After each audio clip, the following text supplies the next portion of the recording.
70માં national film એવોર્ડ્સમાં Gujarati film Kutch Express છવાઈ ગઈ। આ ફિલ્મને 3 એવોર્ડ મળવાની જાહેરાત થતા ફિલ્મના ડિરેક્ટર વિરલ શાહ અને અભિનેત્રી માનસી પારેખે પોતાની ખુશી વ્યક્ત કરી। કચ્છ એક્સપ્રેસને બેસ્ટ ફીચર ફિલ્મનો એવોર્ડ જાહેર થયો। આ ફિલ્મના દિગ્દર્શકને ₹2 લાખ રોકડ પુરસ્કાર અપાશે। ફિલ્મની મુખ્ય અભિનેત્રી માનસી પારેખને શ્રેષ્ઠ અભિનેત્રી તરીકેનો એવોર્ડ જાહેર થયો છે, જેમને સ્ટેરિંગમાં ₹2 લાખનો પુરસ્કાર અને રજત કમલ એનાયત થશે। આ ઉપરાંત કચ્છ એક્સપ્રેસ ફિલ્મ માટે શ્રેષ્ઠ કોસ્ટ્યુમ ડિઝાઇનરનો એવોર્ડ નિકી જોશીના ફાળે ગયો છે। આ માટે નિકી જોશીને ₹2 લાખની રોકડ પુરસ્કારની રકમ અને રજત કમલ પ્રદાન કરાશે।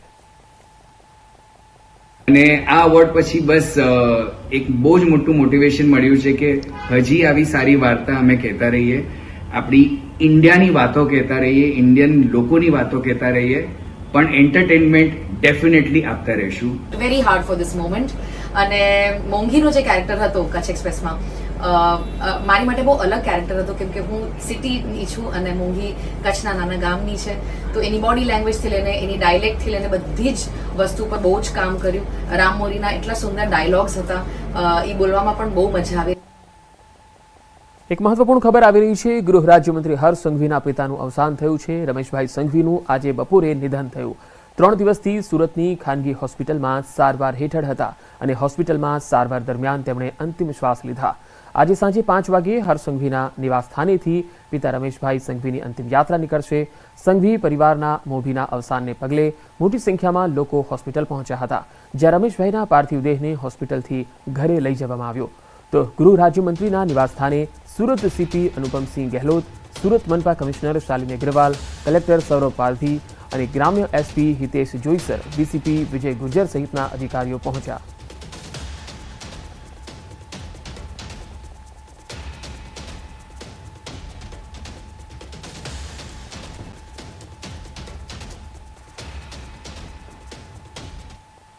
આગળ વધુ સમાચારો પર નજર કરીશું। હાલ રોકાઈશું એક બ્રેક માટે।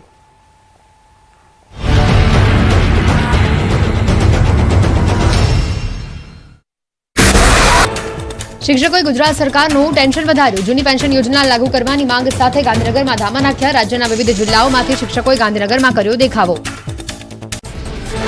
શિક્ષકો જૂની પેન્શન યોજનાની માંગ પર અડગ। ખેડા જિલ્લાના 1200 શિક્ષકો આંદોલનમાં જોડાયા। ગાંધીનગરમાં શિક્ષકોએ કર્યા ઉગ્ર દેખાવ। જૂની પેન્શન યોજના લાગુ કરવા શિક્ષકો આકરા પાણીએ। સત્યાગ્રહ છાવણીમાં ધરણા પ્રદર્શન। સાબરકાંઠા જિલ્લાના શિક્ષકોએ પણ કર્યું વિરોધ પ્રદર્શન। શિક્ષકોની બદલીને લઈને પરિપત્ર જાહેર। જિલ્લામાં 2 તબક્કામાં થશે આંતરિક બદલીઓ। પ્રથમ તબક્કામાં 1 થી 22 સપ્ટેમ્બર દરમિયાન યોજાશે બદલી કેમ્પ। બીજા તબક્કામાં 28 સપ્ટેમ્બરથી 14 ઓક્ટોબરે યોજાશે વધઘટ બદલી કેમ્પ। કોલકાતામાં મેડિકલની વિદ્યાર્થીની સાથે દુષ્કર્મ અને મર્ડરના વિરોધમાં નીકળી રેલી। પશ્ચિમ બંગાળના મુખ્યમંત્રી મમતા બેનર્જી પણ વિદ્યાર્થીઓ સાથે વિરોધમાં જોડાયા। જામનગર ભાજપ મહિલા મોરચાએ કર્યું વિરોધ પ્રદર્શન। ધારાસભ્ય રીવાબા જાડેજા સહિતના મહિલા આગેવાનો જોડાયા। કોલકાતાની ઘટનાના વિરોધમાં કેન્ડલ માર્ચ યોજીને કરી ન્યાયની માંગ। ઇન્ડિયન મેડિકલ એસોસિએશને દેશભરમાં 24 કલાકની હડતાળની જાહેરાત કરી। 17 ઓગસ્ટથી દેશભરમાં 24 કલાક સુધી તબીબોની હડતાળનું એલાન। હડતાળમાં ફક્ત ઇમરજન્સી સેવા જ ચાલુ રહેશે।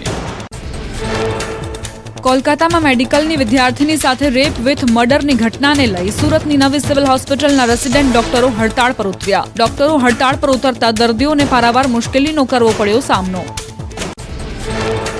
અમદાવાદની બીજે મેડિકલ કોલેજના રેસિડેન્ટ ડોક્ટરનો વિરોધ। હોસ્પિટલોમાં ઓપીડી અને વોર્ડ સર્વિસ બંધ, માત્ર ઇમરજન્સી સેવા ચાલુ। 1500 પૈકી માત્ર 750 ડોક્ટરો ઇમરજન્સી સેવા આપશે। ન્યાય નહીં મળે તો ત્યાં સુધી કામથી અડગા રહેવાની ચીમકી। કોલકાતા દુષ્કર્મ હત્યા કેસને લઈને મેડિકલ વિભાગના વિદ્યાર્થીઓનો વિરોધ। અમદાવાદની એલજી હોસ્પિટલના તબીબોએ રેલી યોજી કર્યો વિરોધ પ્રદર્શન। પીડિત પરિવારને ન્યાય આપવા માટે કરી ઉગ્ર માંગ। મહિલા તબીબોની સુરક્ષાને લઈને પણ કર્યા સવાલ। અમદાવાદના મેડિકલ એસોસિએશન આવતીકાલથી 1 દિવસની હડતાલ પર। કોલકાતામાં જુનિયર તબીબ પર રેપની ઘટનાને લઈને સવારે રેલી કાઢશે અને સાંજે કેન્ડલ માર્ચ યોજાશે। તબીબોની સુરક્ષાને લઈને સેન્ટ્રલ પ્રોટેક્શન એક્ટ લાવવા એએમએની માંગ।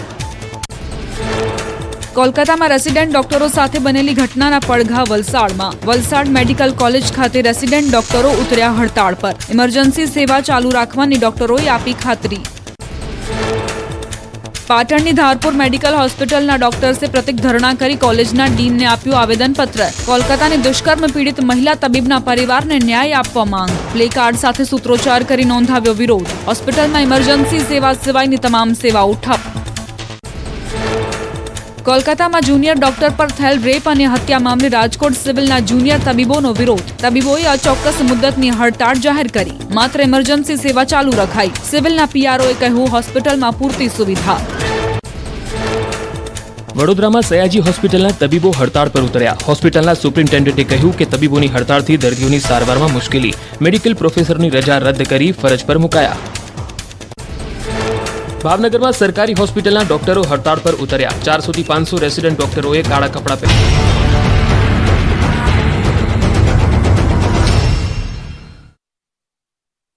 બ્રેક બાદ સમાચારોમાં આગળ વધીએ. દ્વારકામાં અબોલ પશુઓ માટે કરવામાં આવી ખાસ વ્યવસ્થા. પશુઓ માટે ખેતરો તેમજ ગામડાઓમાં રહેવાની જગ્યાના અભાવના કારણે તેઓ કેટલાક સ્થળે રખડતા પહોંચી જતા હોય છે.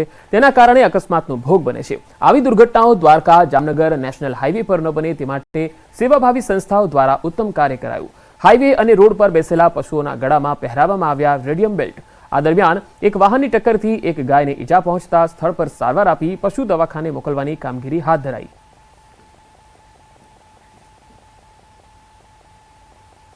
કેટલાક એવા ગૌવંશ છે તેને રેડિયમ બેલ્ટ બાંધી અને લોકો પણ જાગૃત થાય અને એક્સિડન્ટનું પ્રમાણ છે તે ઘટે એના માટેના પ્રયત્ન કરવામાં આવે છે. તાજેતરમાં છેલ્લા કેટલાક સમયમાં અંદાજે 40થી વધુ ગાયોના મૃત્યુ થયા છે આપણા તાલુકામાં. તો નેશનલ હાઈવેમાં લોકોમાં જાગૃતિ આવે અને વાહન ચાલકો છે તેને પણ અપીલ કરવામાં આવે છે કે વાહન છે તે ધીમે હલાવે.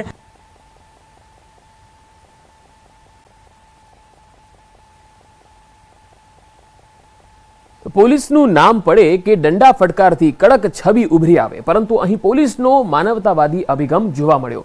સુરતમાં લોકોની સુખાકારી માટે પોલીસે એક નવી પહેલ શરૂ કરી. સુરતમાં છેલ્લા 6 મહિનામાં 100 નંબર પર એટલે કે કંટ્રોલ રૂમ આવેલા કોલનું વિશ્લેષણ શરૂ કરવામાં આવ્યું. 6 મહિનામાં લગભગ 50,000 કોલ્સનો ડેટા અમે લોકો કાઢા જોયા. પર ડે 284 હોય તો લગભગ જો 6 મહિનામાં લગભગ 50,000ના જેટલા આશરે કોલ હોય છે. આ 50,000 કોલ્સના પોલીસ સ્ટેશન દીઠ, ટાઈમ દીઠ, એરિયા દીઠ અને કઈ પ્રકારના કોલ્સ હતી એના દીઠ અમે લોકો ડિસ્ટ્રીબ્યુટ કરવા જોઈએ.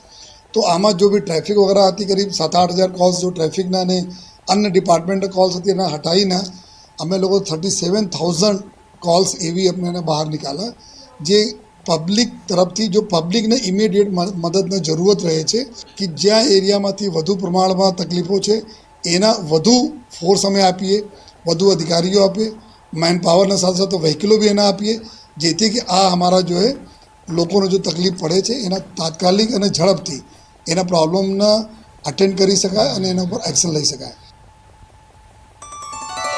ચલો બેટા, કેટલી વાર